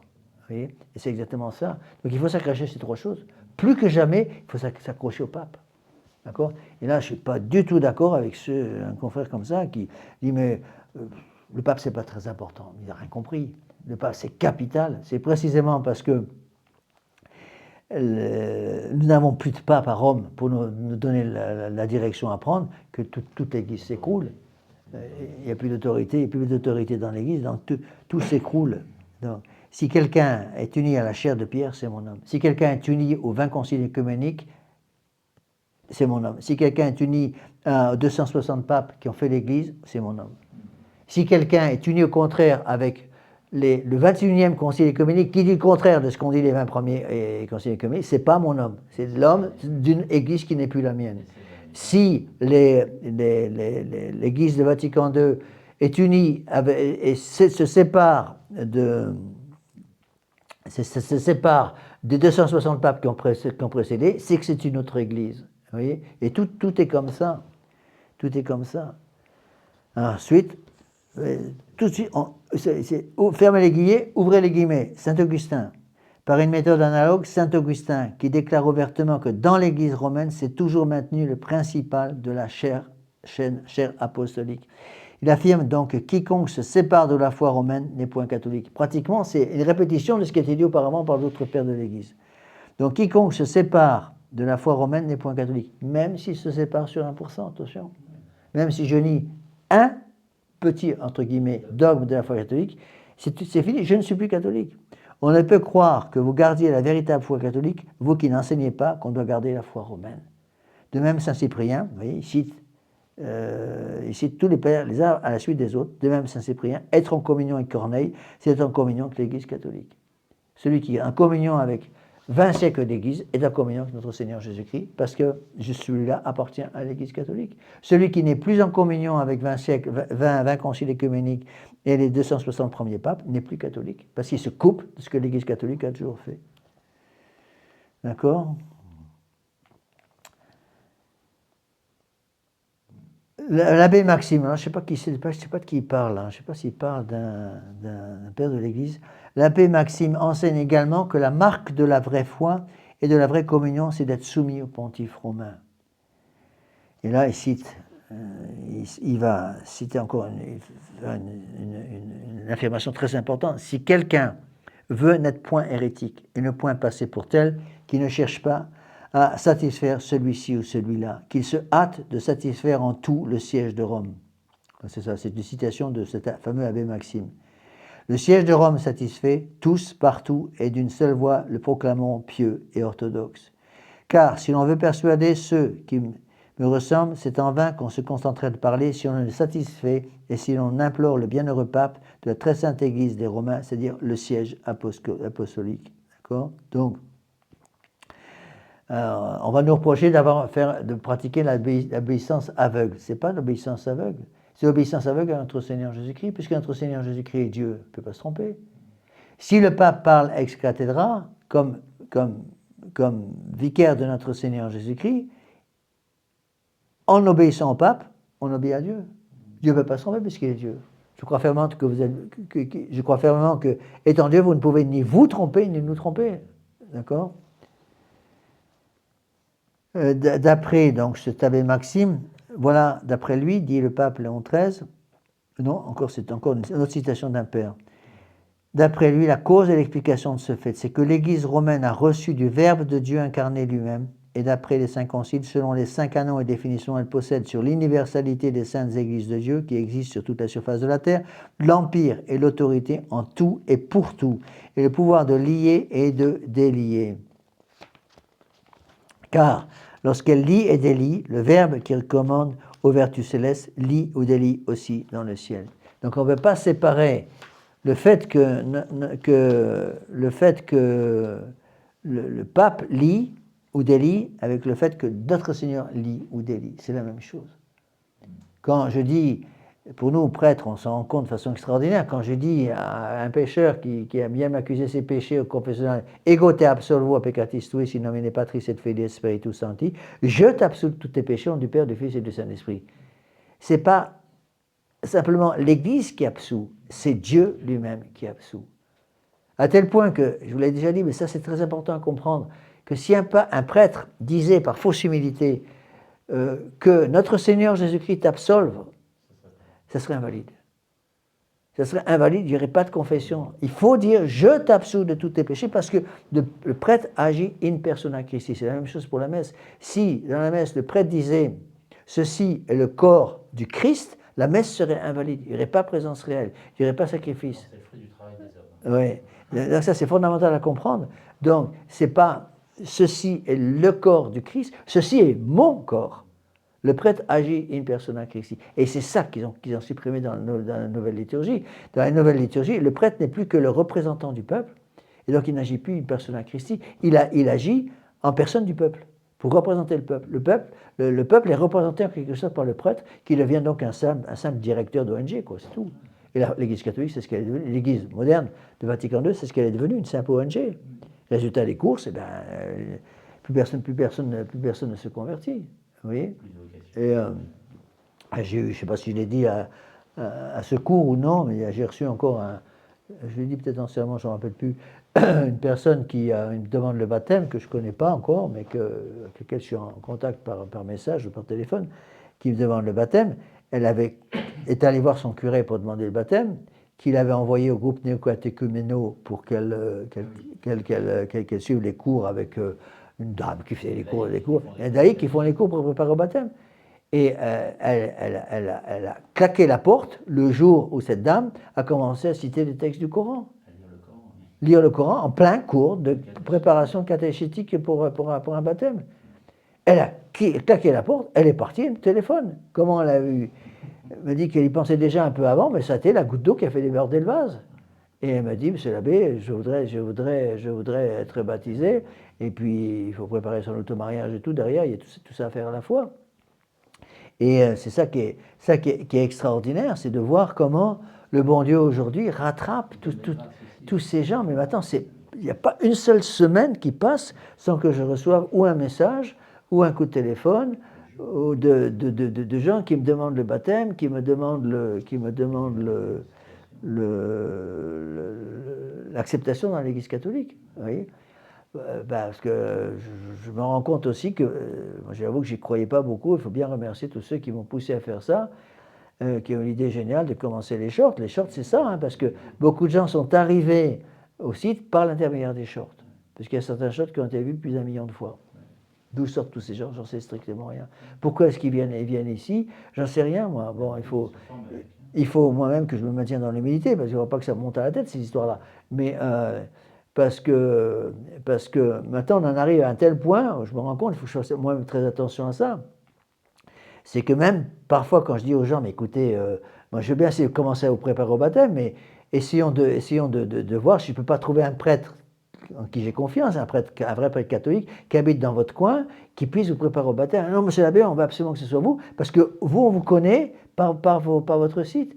Et donc, il faut arriver à faire comprendre aux gens, attention, l'enseignement de l'Église catholique, il n'y a pas que moi qui l'enseigne. Moi, je suis un petit prêtre de rien du tout. Bon, c'est sûr que grâce à Internet, c'est le bon côté d'Internet, il faut bien avouer ce qui est, grâce à Internet, bon, ça se répand un peu presque dans le monde entier, quoi.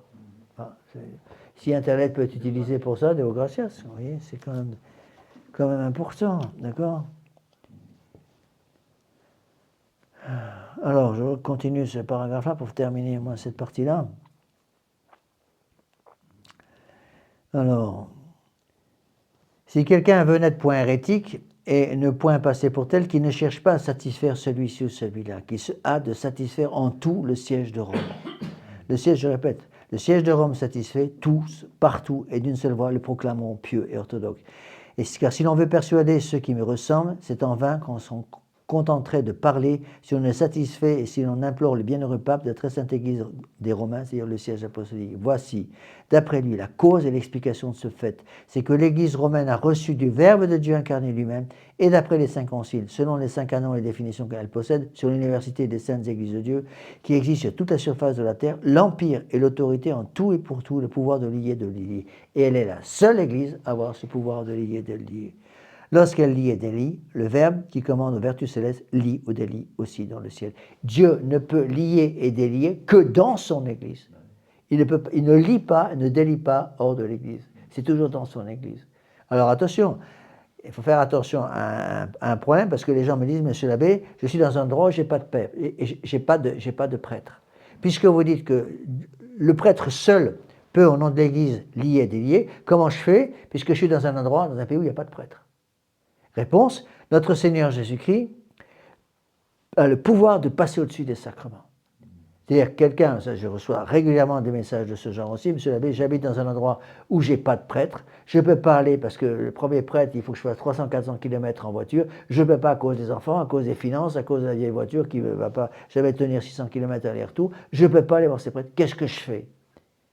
Demander la grâce d'un acte de contrition parfaite. Mais monsieur l'abbé, vous venez me dire qu'il faut passer par le prêtre. En cas d'absence de prêtre, Dieu sursoit en quelque sorte à l'absence de prêtre en donnant les grâces au-dessus, malgré en l'absence de prêtre. Il a ce pouvoir, et ça il ne faut pas l'oublier, il a le pouvoir de pardonner les péchés sans prêtre, mais il pardonne les péchés dans l'Église catholique et romaine, c'est-à-dire qu'il n'y a pas de prêtre.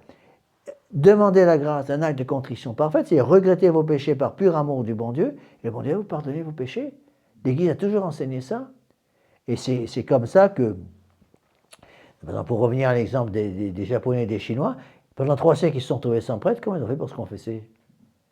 Dans ce cas-là, il fallait simplement savoir se mettre à genoux, demander pardon du fond du cœur au bon Dieu, pour pouvoir obtenir le pardon du bon Dieu qui donnait la grâce sanctifiante sans passer par le prêtre. Alors attention, là encore une fois, éviter une autre erreur, je crois qu'ils appellent ça la sacramentalise, des gens qui disent, vous voyez, donc on n'a plus besoin de prêtre, plus besoin de prêtre, plus besoin de messe, plus besoin de confession, on passe directement par le bon Dieu. Attention, ça c'est valable en cas d'urgence.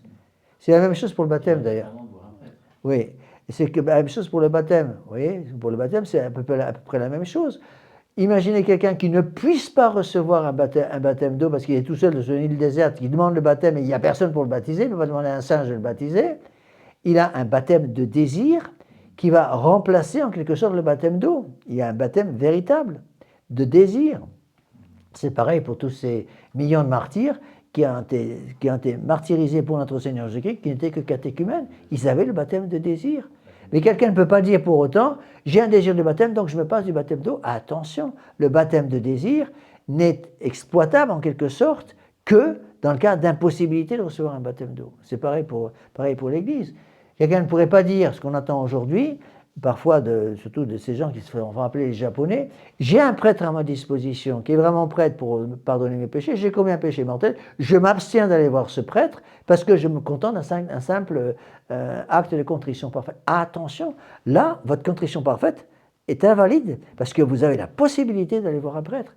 Si vous avez la possibilité d'aller voir un prêtre qui est vraiment prêtre, je parle bien sûr toutes les conditions qu'il soit vraiment prêtre, à ce moment-là, il y a l'obligation de passer par ce prêtre pour pouvoir recevoir l'absolution. Sinon, l'absolution n'est pas valide. Sinon, je veux dire, l'acte de contrition parfaite est invalide.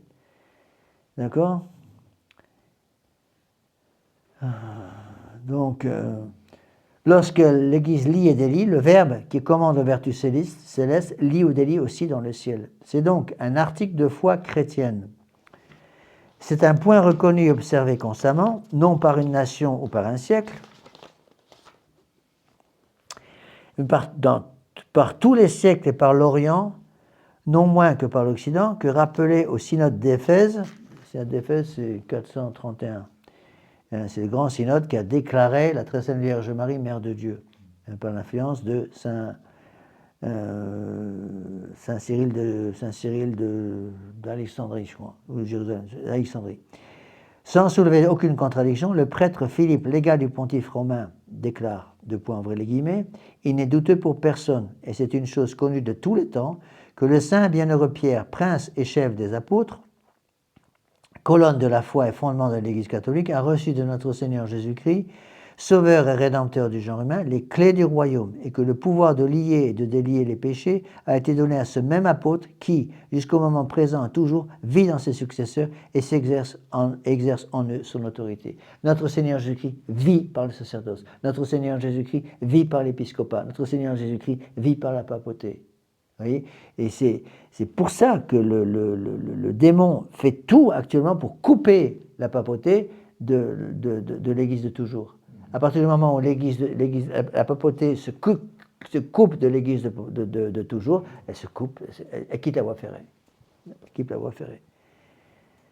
Tout le monde connaît la sentence du concile de Chalcédoine sur le même sujet. Pierre a parlé par la bouche de Léon, donc le pape a parlé, la cause est terminée en quelque sorte. Sentence à laquelle la voix du troisième concile de Constantinople répond comme un écho. Le souverain prince des apôtres combattait avec nous, car nous avons eu en notre faveur son imitateur et son successeur dans son siège. On ne voyait au dehors, pendant qu'on lisait la lettre du pontife romain, que du papier de l'encre, et c'était Pierre qui parlait par la bouche d'Agathon, le pape Saint Agathon. Dans la formule de profession de foi catholique, proposée en termes express par Hormisdas au commencement du VIe siècle, et souscrite par l'empereur Justinien et aussi par les patriarches Épiphane, Jean et Ménas, la même pensée est exprimée avec une grande vigueur. Comme la sentence de notre Seigneur Jésus-Christ qui a dit « Tu es pierre, sur cette pierre je bâtirai mon église » ne peut être négligé, ce qui a été dit est confirmé par la réalité des faits, puisque dans le siège apostolique, dans la religion catholique a toujours été conservée sans aucune tâche. Une phrase clé. Dans le siège apostolique, la religion catholique a toujours été conservée sans aucune tâche. Il n'est pas possible que l'Église puisse se tromper. Donc, puisqu'il est évident que Léon XIV et son Église se trompent, parce qu'il s'écarte de tout ce que l'Église catholique a toujours fait pendant 20 siècles, donc c'est plus l'Église, d'accord ? Et c'est Absolument, absolument fondamental de bien comprendre ces choses-là. Voilà, donc on n'a pas encore terminé. J'ai encore besoin, je pense, d'un cours, peut-être de 2, pour terminer cette encyclique magnifique de Sadis Cognitum. Mais encore une fois, je recommande beaucoup à ceux qui m'écoutent sur Internet d'avoir le texte devant eux, qu'ils peuvent avoir sur Internet, et de relire ces textes. Oui, il y a tout là-dedans. Là, vous avez la confirmation, je dirais que pour moi, c'est la confirmation que la position c'est les vacantistes, non unacum, est l'unique solution. Il n'y a pas d'autre solution pour garder la foi. C'est du bon sens élémentaire pour garder la foi. Prévu par l'Église. La foi catholique. Encore une fois, on a 20 siècles d'Église avec nous, on a tout, on a absolument tout. Donc ne vous découragez jamais. Alors nous allons terminer par une prière. Au nom du Père et du Fils et du Saint-Esprit, ainsi soit-il. Je vous salue Marie, pleine de grâce, le Seigneur est avec vous. Vous êtes bénie entre toutes les femmes, et Jésus, le fruit de vos entrailles, est béni. Sainte Marie, Mère de Dieu, priez pour nous pauvres pécheurs, maintenant et à l'heure de notre mort, ainsi soit-il. Nos saints anges gardiens, Veillez sur nous, Saint Pédis, priez pour nous, Saint Joseph, priez pour Saint Thomas d'Aquin, nous, priez pour nous. au nom du Père et du Fils et du Saint-Esprit, ainsi soit-il.